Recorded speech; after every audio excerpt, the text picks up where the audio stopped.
to know how do we gain cultural information. How many of you guys have children? Anyone have children here? One person, two people?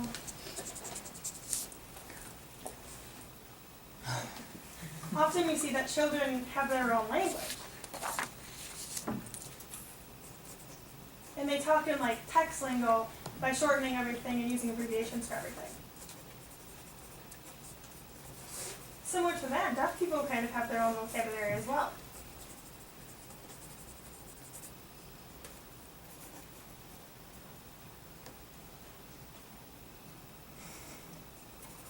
So sometimes deaf people use those signs in an interpreting situation, and the interpreter, sometimes the deaf people use those signs in an interpreter situation, and the interpreter has never seen that sign before. But then when they see those signs in the community, using the community, they can incorporate that in their own interpretation.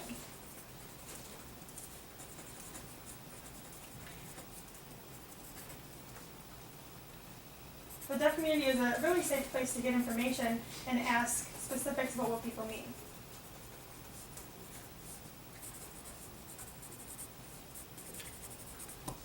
It's better to ask a deaf person at a deaf event for the information, because it's more of a safe place than to ask information in an interpreting situation.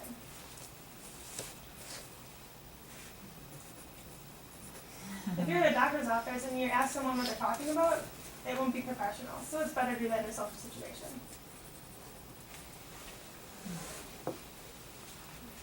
That's important to remember.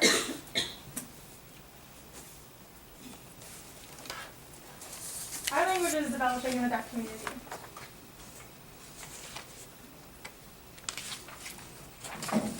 I know there's specific events that you guys go to, deaf bowling, water tour review. If you guys get in that routine of going to the same situations, will your language development improve? Probably not. You guys should probably go out, experience new things, go to different situations, learn about new topics, and then your language development will improve. And even your vocabulary will improve.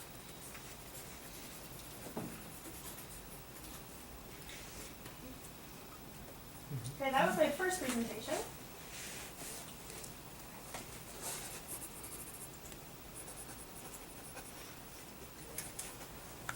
Now this is a fun topic for me. Oh boy.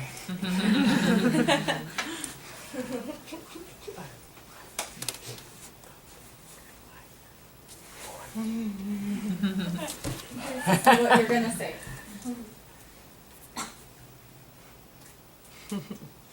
The first presentation was more like politically correct. Now this is this is all me. This is my opinion.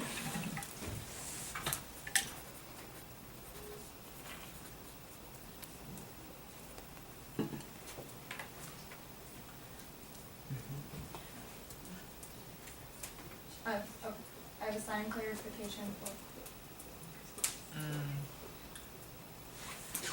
Hannah?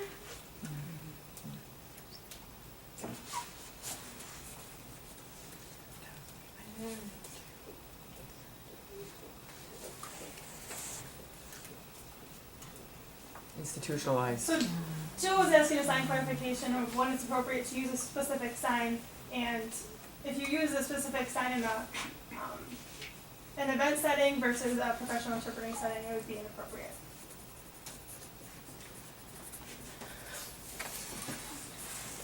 Residential schools versus mainstream.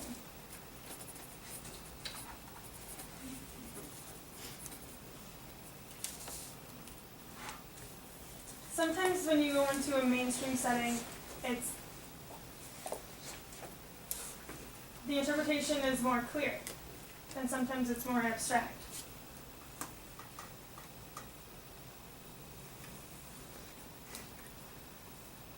I graduated in Illinois from a residential school down there.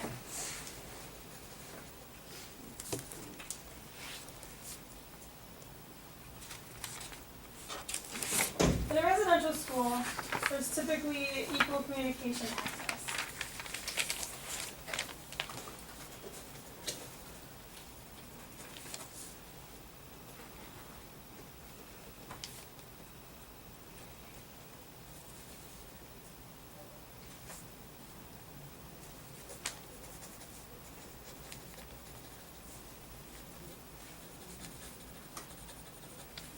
In a residential school,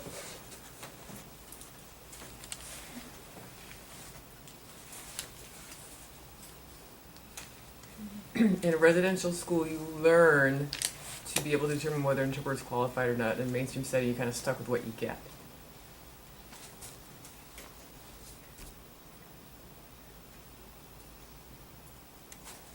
so they don't change the interpreters, you're stuck with that interpreter for 4 years and you don't have exposure to other interpreters, so you don't know what else is out there.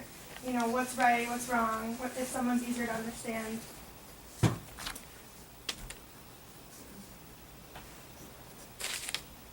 In a residential school, they're more willing to switch out interpreters to match the students better.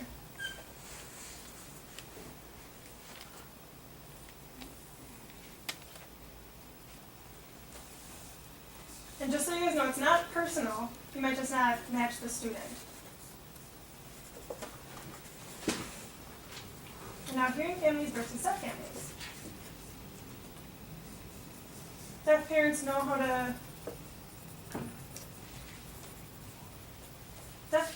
to handle deaf children.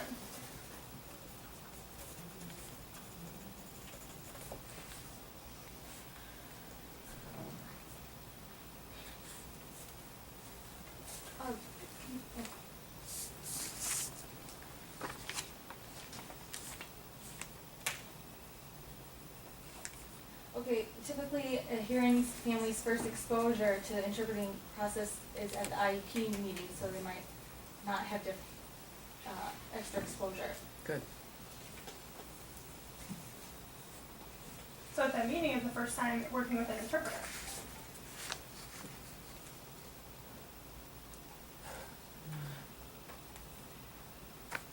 And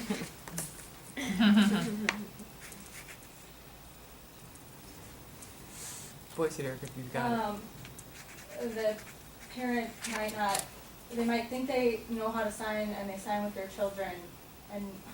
You're right. Keep okay. going. You're right. Okay, the parents at the IEP meetings might not understand the interpreting process and they might say, no, I can sign, I can do this with my children myself. Yep. It's time to switch anyway. Oh.